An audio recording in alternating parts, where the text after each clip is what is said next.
Hello, everyone. This is Evelyn of Evelyn's Creations, and I want to just kick off your weekend and show you some things that, what does I want to say? I want to show you some items that what you can do with your used items or your remnant and create new clothing.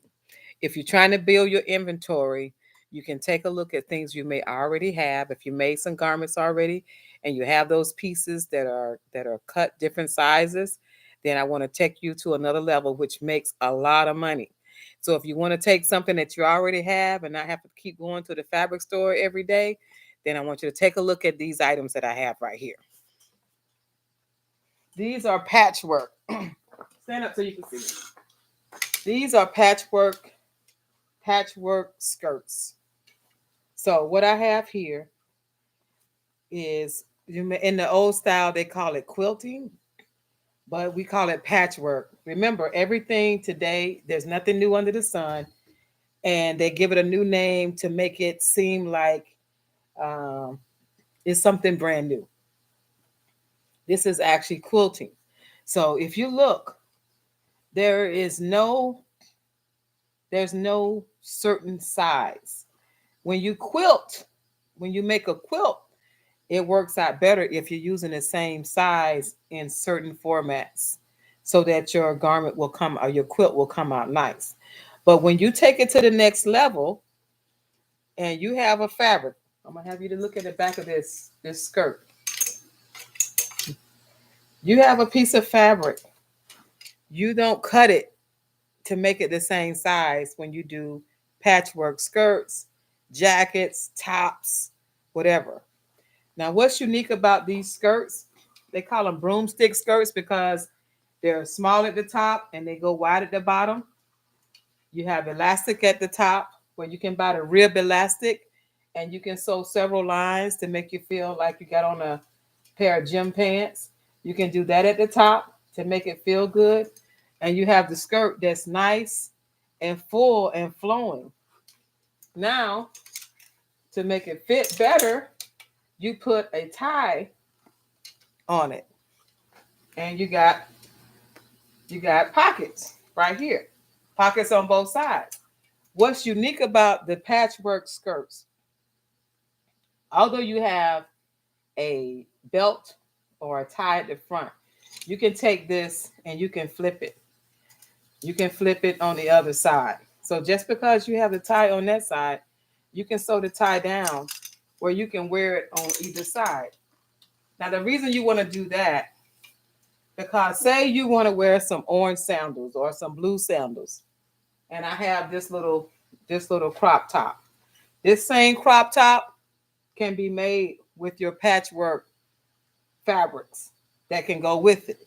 But say you want to tone it down and you want to tone it down and wear some matching shoes or some matching earrings and you don't want it as busy. When you turn the skirt around, you can find a more predominant color. So whichever way you're going, like on this side, you might pick out the hot pink or you may pick out the green because your top is going to be like this. So you'll pick out a color that you may be drawing energy from, and that's the top you may want. Or you may want to wear it all patchwork. But what I'm here tonight to show you is that this can be some garments that you already have in your home. It could be some old shirts, some old slacks, and you can cut them up and you can turn them into brand new clothes. Because if you take care of your clothing and the fabric is really good, but you just it's too small or you can't wear it anymore, then you can take that and give it brand new life. And this is what we call the patchwork skirt or the quilted skirt. I'm going to show you another one here. Now these are all full because once I start sewing them together, see how nice this is at the bottom? This wasn't planned. This was just something that was left at the bottom of a piece of fabric I made for someone. So I don't want to try to take it and change it. I want to just let it flow. So I'll just start sewing lines together to see how it comes out. And then I just make a skirt out of it. But this can turn into a jacket. It can turn into pants. It can turn into a baby doll skirt, a cheerleader skirt. It could be multiple things. I just want to show you some different types of fabrics. Some of these fabrics I built men clothing. Some of them I built women. Some of them I had left over from making children's clothing. But this is the result of fabrics. Now I've already made my money off the garment. Now I've put these together. Now these skirts can sell for anywhere from, I would say the least amount you would sell a skirt for this, if you made this and you were just selling it, I would say it would be, I got this skirt for 75, 74.95, but you can go as much as 120 depending on what fabrics you have in it, how much labor you put in it. But these are things like, before I start sewing a garment, I just get myself in the rhythm and I'll just start sewing just to get me into that tempo that I want to do, because I like to make sure I don't spend a lot of time on one garment. So I can go through my remnant bag and I could just be sewing lines of fabric together. And when I get ready to make a garment, I got these lines together. If I'm testing out my sewing machine, I could take these remnant pieces. I don't even like to call them remnant. I call them treasure, because treasure is turns into money. And it also gives a person a really good feel when they know they have something that is different and creative. It's a treasure to them and it's a treasure to you. It's a treasure to them because it's a good find, and it's a treasure to you because you got to take some fabric that you've already made your money off of it, and you can continue to make more money. And that's why I tell you, I like to recycle. I like to just like to make sure that nothing is going to waste. Some people like to save their remnant and put in the pillows, but the pillow is too heavy. The fabric would be too heavy. It's best for making something like this. It could be an apron, anything. This is another one where I have some fabrics. Sometimes people come to me and they've had garments, or they've gone to Africa and they have had fabric for 20 years, believe it or not, 20 years. And they say, I just can't, I make me a skirt. I'm not going to do anything else with the fabric. You can have it, whatever. So I will take that fabric, and after I make the garment, sometimes they're big pieces like this. And I'll take that fabric and I'll turn it into a skirt. And I'll have one side with a predominant color. But as you can see, it's no same size. This is just layers and layers of fabric. And then this is matching this. So these are some ideas that you can have to how to take it to the next level. Here's another one. Now, what I try to do is the fabrics that's more coarse, I try to put the same type of fabric together. If it's a lightweight fabric, if it's a silk, or if it's a light cotton, I try to put those together. So here's another one that I made that I have several pieces. Now, what's nice about these skirts, they can fit basically any size, from a size extra small to a 4X, because you have elastic in the waist, you have plenty room for the hips, and it can look just as nice on a full size woman or as a smaller woman.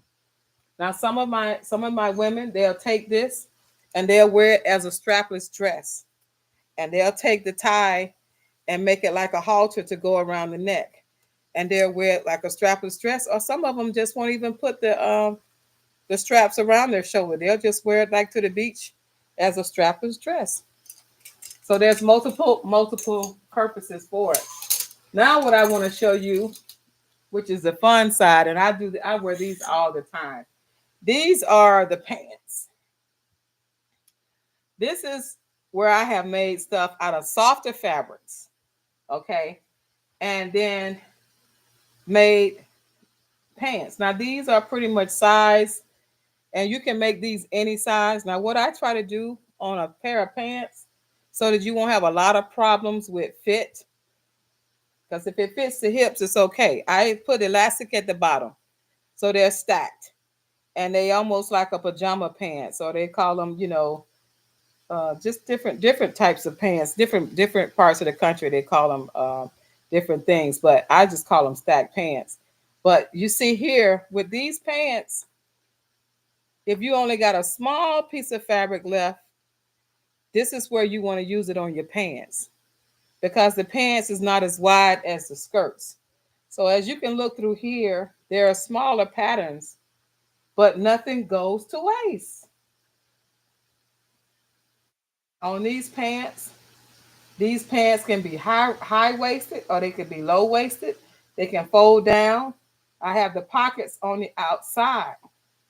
So you have the pockets on the outside of these pants.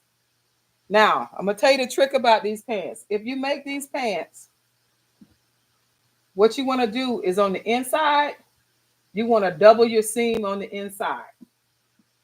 Because what happens when someone buys these pants, they're going to want to wear them every day because they're just that much fun. They get so many compliments. And so you might be playing with your pets or you might be out shopping or something or doing things. So what I do is when I make these pants, I always do a double stitch on the inside crouch and a double stitch here. So when you make your patchwork, if a person wears it all the time, that means it's going to be laundered all the time. That means you want to make sure you double stitch on some of your pieces, even if you serge it. These pants that are your favorite pants, you wear them a lot, and they will fray if you don't secure the pants. So another thing, elastic on the inside, elastic casing. The reason you want elastic casing because it fits multiple sizes. When you're sewing and you want to build your inventory up, you want to make sure that you're sewing for something for someone that you don't know that it most likely will fit. So if it's stacked, it can fit a tall person or it can fit a shorter person. I sold some of these yesterday. Now this is the famous MC Hammer pants. Believe it or not, people still love these pants. One of my staff members is 80 years young and she wears hers all the time. She loves these pants. So this is an idea that you can have, that you can make when you're looking at your remnant fabric and you can make these pants. Now these, they have elastic and a drawstring, okay? And it's just like just a drop crouch all the way down, elastic on the leg for a great fit. And just, just do your thing. It's no pattern required. You just take it and you just sew and you just got a straight bottom and you got two legs for the two holes for your legs to come out of. They can fit multiple sizes. This here, elastic. So if it's a smaller person, the reason the drawstring is in here, if it's a smaller person and elastic is too wide, then you can take the drawstring and you can make it comfortable. Now these I sell to drummers, I sell to dancers, yoga. People want to do yoga, sit on the floor and cross the leg. There are multiple uses that you can use when they call them the MC Hammer pants because MC Hammer was doing a whole lot of dancing and he had on these type of pants. So you see how long that crouch is? And you see how we got the legs right here? So they're fun pants. Fun pants. Nothing goes out of style. Just think, you got people walking around that are multimillionaires and they're wearing pants with holes in them. You used to could tell where the person that had the least looked like they had the least, and the person that had the most looked like they had the most. Today, people are wearing what they want to wear. There's no rules. So this is a perfect time to be sewing, and you will never, ever, ever run out of things to do. You build your inventory while you're building up your speed. And then when you sew these together, you say, okay, I'll make 2 skirts. You just keep building your fabric up. The last one I'm going to show you is another pair. This one is a softer fabric. Like I said, same type of fabrics for whatever garment you're going to make. Here's a pocket right here. Same type of fabric that goes together. So when you do a patchwork and you're working with cotton, this is a cotton with a rayon blend. It's a softer blend. So when you're working with a garment and you have some certain types of fabric, just drop them in a bag. This is knit, this is cotton, this is denim. And when you get ready to do some of this, you can have all of the same fabrics. So when you start sewing, you can have the right needle for each type of fabric, and it'll just make the process going. Remember now, you don't start out planning to make this. This is something that comes about after you've made other garments. So you get your treasures together and you sew them together as a warm up. When you're warming up to sew something else, I always use a warm up time, maybe like 20, 30 minutes, maybe sometime an hour. I'll just sew something just to get my rhythm together. So when I make that garment, it's only going to take me a fraction of the time because I done got the kinks out. I done got into my zone. I got my music right. I got my drink right there, my water right there. So this is what we're doing. So now you see here with this particular top, it can go with any of these garments. One solid top can give a focal point on the top and your jewelry. Look at this. Look how this looks nice together. Look how this looks nice together. This looks nice together. And of course, this looks nice together. So one top, now this top, I do sell this top and make this top out of treasures. I take the same treasures and I make a top out of that. So sometimes you may just want to wear the top that's all patchwork with some solid color pants. Some people like to wear that with some nice chunky jewelry. And sometimes you just want to wear a solid blouse with the patchwork skirt. So this particular YouTube is to help you help inspire you to think outside the box, be creative, take something you already have, even if it's a pair of jeans, you can make you some jeans jackets. Take your pair of jeans and just sew and just make it look like wow. And before you know it, you got your inventory. What happened to me today? Today, Saturday in the store, a lady came in first thing this early afternoon. I have a live radio broadcast. So she came in after the broadcast and she was kind of weeping. And she said that she needed a kufi, which is a round hat. And I said, okay. So she said, I need it black. I said, okay. And so she then told me that it was for someone who was deceased and she needed this hat today. She had drove an hour and a half to find me and she needed this hat. And someone said, if anybody can do it, Evelyn can do it. So I'm like, oh, wow. Pressure is on. So she needed a hat. She didn't know the size of the person. She said his head was small. So she was at mourning. Okay. She was mourning.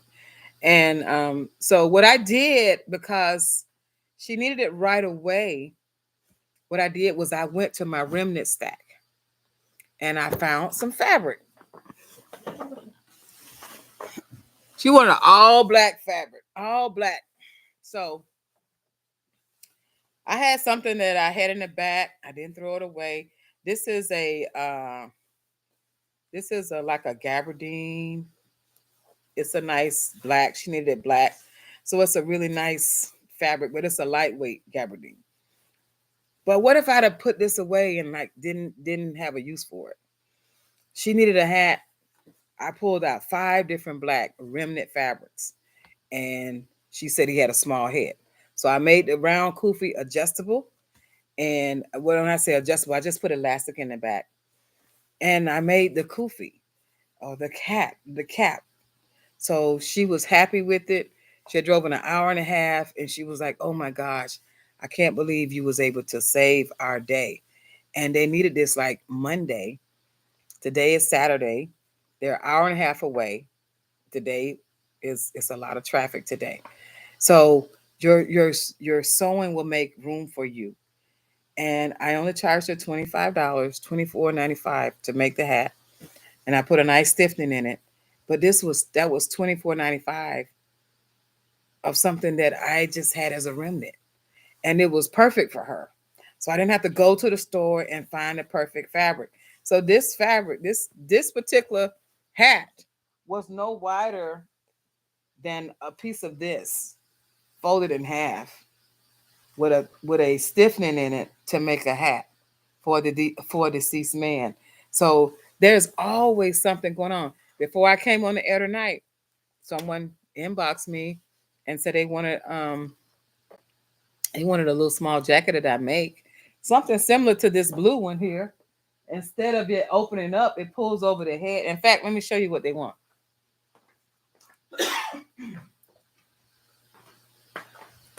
This right here is one of my best sellers. This is called a shrug, an African mud cloth shrug. And someone inboxed me tonight, before I came on the air from Japan, and said, "Hey, can I have that piece?" And I said, "Sure, you can have that piece." So I'll make out this one here is one of my samples. So I will make her another one and keep one of my raw samples to get my inventory built up. But that is when you start sewing and you get your business online, you don't ever know who's watching you. Can you imagine? I've never been to Japan. That's one place I've never been. I've never been to Japan. But can you imagine someone from Japan wants something that you created and brought to them? It's going to happen for you too. If you just keep sewing, putting it out there, there's a scripture in the Bible that says work is work. And work is work means that everything you do is working for you. Every single thing that you've done, everything that you've made, you're building your inventory, you're building your courage to start your business or to take care of your family. I don't want everyone to think that sewing is just about money. Sewing is also about appreciation.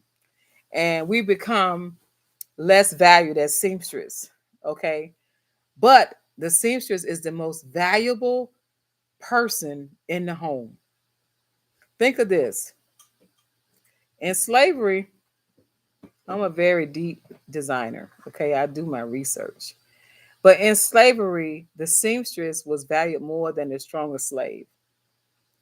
Isn't that amazing? So if a slave sold for $800, the seamstress would sell for $1,200. That's ridiculous to buy a person. But my point of this is that the seamstress had a lot to keeping the household going. She was able to do a lot of things, do a lot of work, and she would work until she went blind. And the slave could only do such hard labor for so long. Their bodies would break down. So the seamstress could keep the house going, do all the clothing, do all the mending. And so she was very, very valued. So when you start sewing, when I say work is work, when you start sewing, there's always a purpose for you. Like I said, I turned my boss into my client. I work for Disney. Multi-billion trillionaire is actually my client.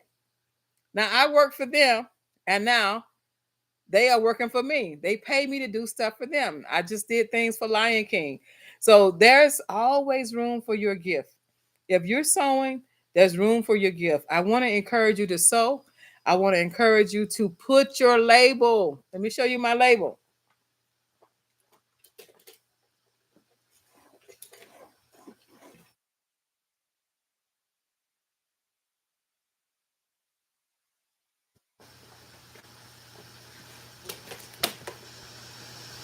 I should have already had this label. I apologize. But the most important thing, I hope you can see this. The most important thing with your sewing is leaving your mark.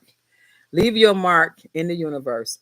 Put your label in everything that you make, even if it's for yourself.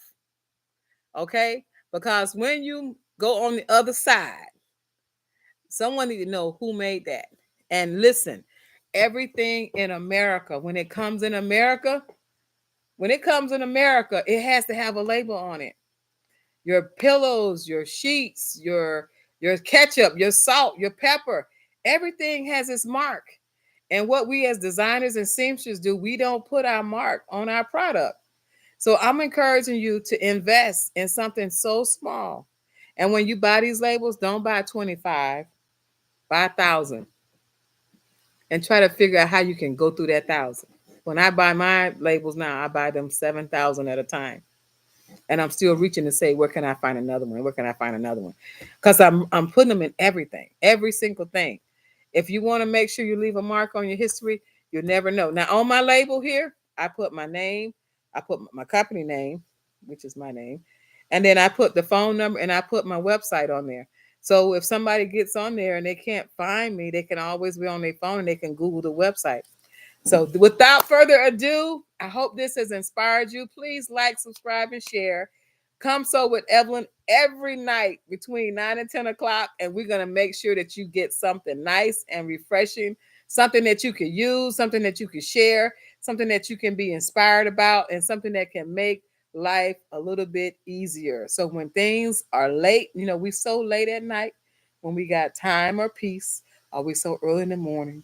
So we got time that nobody wants to interrupt us because they're trying to rest. So creators are on a different time scale than regular people. If you're a creator, don't feel bad if you stay up late because that's when you can think without interruption.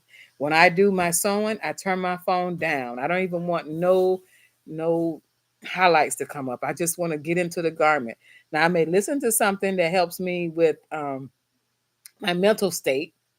Usually it's not music. Usually it is something that's inspiring, something that someone is saying that's inspiring and motivating me, but it's not telling me what to think. It's something that's inspiring that helps juvenate those creative juices. So don't throw away your remnant, which is your treasures. Make you some beautiful garments. Start you a small little online business. Let people know. And people will be looking for you all the time. You will be in demand. You will have to tell people, look, I'm not available this time, because make blocks of time for you to create. Like I'm making blocks of time for me to share my knowledge with you. I don't want to go to the grave with this knowledge. I want to make sure that everybody has a chance through the sewing universe. So sew yourself into garments, sew yourself into wealth, sew yourself into health, vacations, property, cars. If you wouldn't imagine what one small sewing machine will do for you. One small sewing machine and 2 stitches, a straight stitch and a zigzag stitch. Remember now, back in olden times, back in the times before there was electricity, they were just sewing with 2 stitches, just sewing, and you have a stitch to reverse it, and then you overlap the fabric and you'll sew it back down, like I'll show you, for example, with this fabric right here. If you sewed a garment, if you sewed a garment, you would sew the edge of the stitch, and then you would invert it, and then you would sew it down again on the top side. So that's called a French seam. That's what they used to reinforce the seams. There was no such thing as sergers. So if you're on your sewing journey, you don't have to get the most expensive machine. You can get a basic speed machine for maybe a couple $100, and you're on your way. Just master that machine and just do what you do. And I always say, when you really get serious about sewing, get 2 machines, have 2 different color threads, and work the machines. If you need one to repair, you could be preparing it yourself, learn how to repair it yourself, and you got another sewing machine that you can keep working on your projects, because it will happen. You're working on a project and that sewing machine will go down. It's in the middle of the night and nothing is open. So you have your other sewing machine. Don't just get tied to one machine. Once you get blessed with all the fruits of your labor and you make this money, get you a backup sewing machine and work that sewing machine. And if you got to travel and take your machine with you, you do that. I travel with my machine. I have to go to Atlanta tomorrow. I'll take a sewing machine with me and I'll work orders while I'm out of town, and I'll just keep it moving because I love to sew. I love to make people happy. I love to bring things to someone that said, wow, look what she made for me. This is nice. Nobody has this. I'm going to make a statement. So again, I'm going to try to close again. This is my last closing. This is Evelyn of Evelyn's Creations. Thank you for looking and spending your time with me to learn how to be creative with the things that you have. And yes, this is part of the journey. Sewing with a passion, sewing with creativity, making statement pieces. And I'll see you on the next one. Take care, everyone. Bye-bye.